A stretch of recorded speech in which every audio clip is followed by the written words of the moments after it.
અડધાથી વધુ લોકો દૂધ અને અન્ય દૂધના ઉત્પાદનોથી પચાવી નથી શકતા તે લોકો.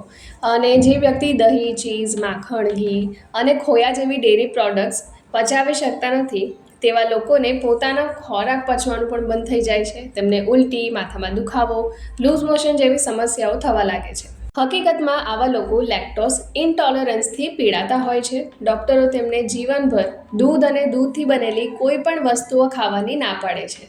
જ્યારે કોઈ વ્યક્તિ દૂધ કે તેનાથી બનેલી કોઈ પણ વસ્તુઓનું સેવન કરે છે ત્યારે ઘણા બધા લોકોના શરીરમાં દૂધમાં રહેલા લેક્ટોઝને પચાવી શકતા નથી. આવી વસ્તુઓ ખાધા પછી તેમને પેટમાં તીવ્ર દુખાવો, પેટનું ફૂલવું, ગેસ, ઝાડા જેવી સમસ્યાઓ થાય છે અને આને તબીબી ભાષામાં એટલે કે મેડિકલ લેંગ્વેજમાં લેક્ટોઝ ઇન્ટોલરન્સ કહેવામાં આવે છે. તેની અસર દરેક વ્યક્તિ પર અલગ અલગ થાય છે. કેટલાક લોકોને નાની મોટી સમસ્યાઓ હોઈ શકે, જ્યારે કેટલાક લોકોને દૂધ પીતા પછી તરત જ ડૉક્ટર પાસે પણ જવું પડી શકે છે. વૈજ્ઞાનિકો કહે છે કે આ સમસ્યા હજારો વર્ષોથી ચાલી રહી છે અને દૂધમાં જોવા મળતું લેક્ટોઝ પાચનમાં મુશ્કેલીનું કારણ બને છે. લેક્ટોઝ એક પ્રકારની ખાંડ હોય છે જે કુદરતી રીતે દૂધ અને અન્ય ડેરી ઉત્પાદનોમાં જોવા મળે છે.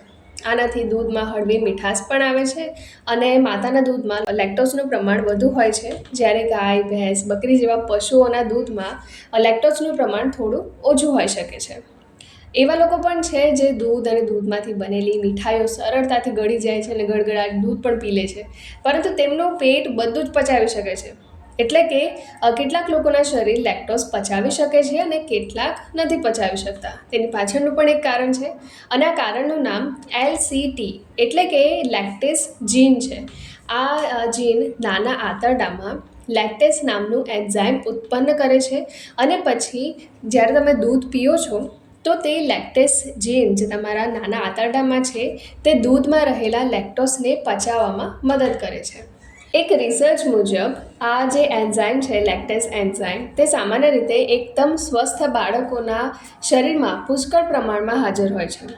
જ્યારે પછી બાળક માતાનું દૂધ પીવાનું બંધ કરી દે છે ત્યારે આ પ્રક્રિયા બદલવા લાગે છે, એટલે કે લેક્ટેસ એન્ઝાઇમની ઉત્પન્ન થવાની પ્રક્રિયા બદલવા લાગે છે અને વધતી ઉંમરની સાથે LCT જીન ઓછું સક્રિય બની જાય છે અને તે પૂરતા પ્રમાણમાં લેક્ટેસ એન્ઝાઇમ ઉત્પન્ન કરવામાં અસમર્થ થઈ જાય છે.